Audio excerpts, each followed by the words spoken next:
Greetings, everyone. Welcome to our Wholesome Wednesday. Thank you so much for the feedback that you continue to give us.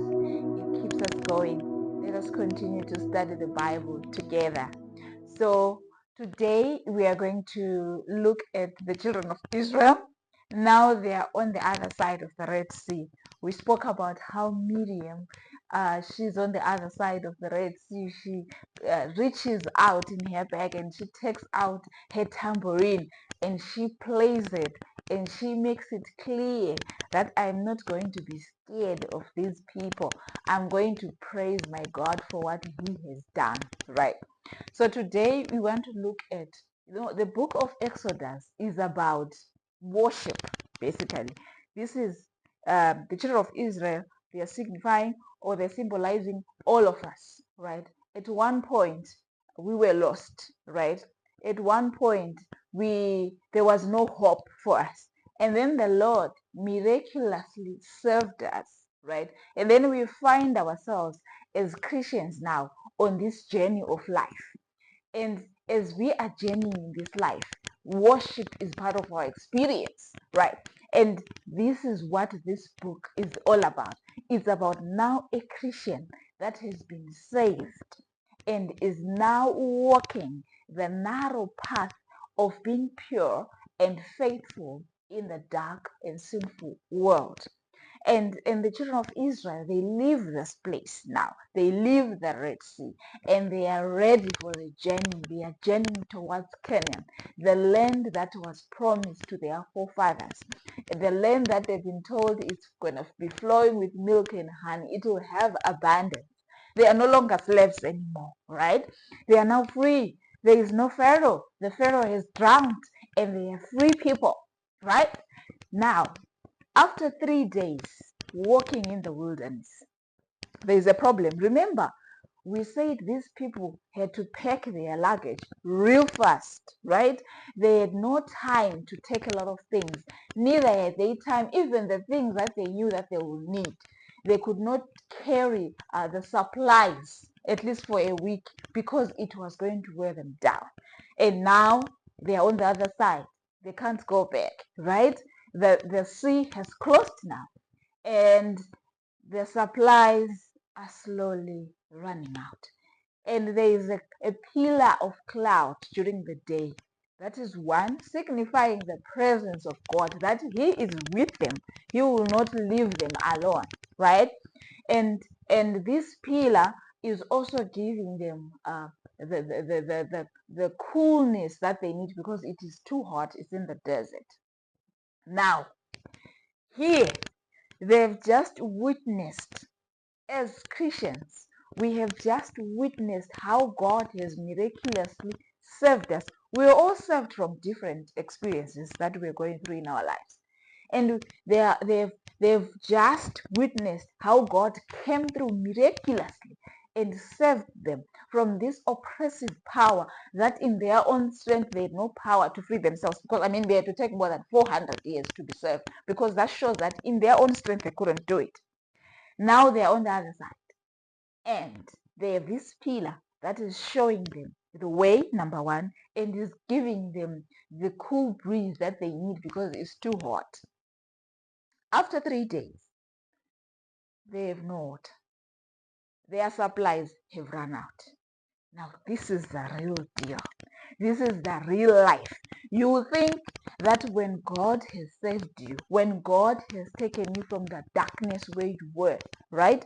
And now you are free from slavery. You are free from all the illicit things that were being done to you.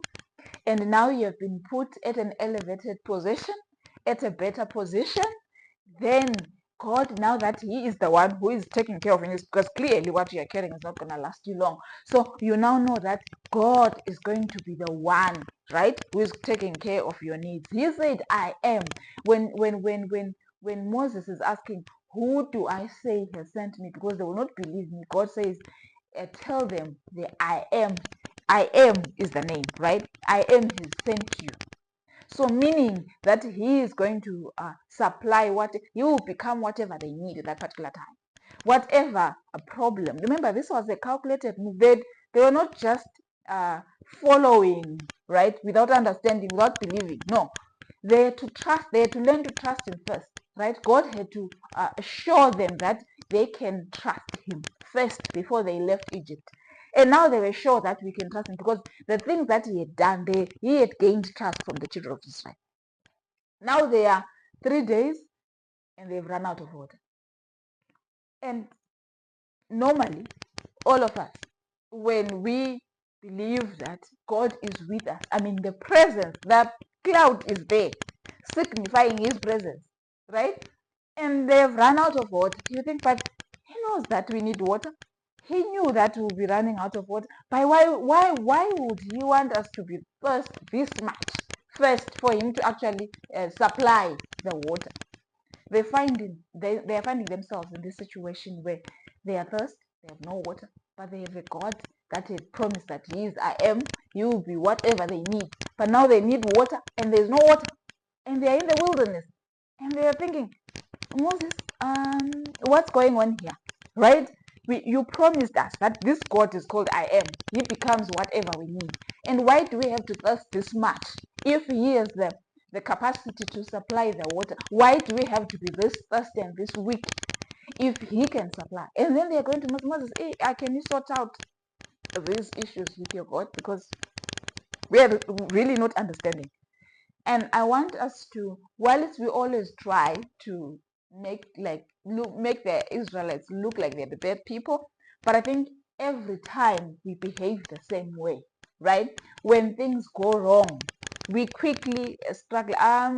What's going on here? Even if we have the cloud, remember the pillar is still there. The presence of God is still there. But we are going to Moses. In our everyday lives as Christians, we struggle with the idea of pain in the presence of a God who is able. We struggle with the idea of pain with the I am. The one who's got the solution is there, but I'm suffering anyhow. We struggle with being in the proximity of the solution, but not getting the solution.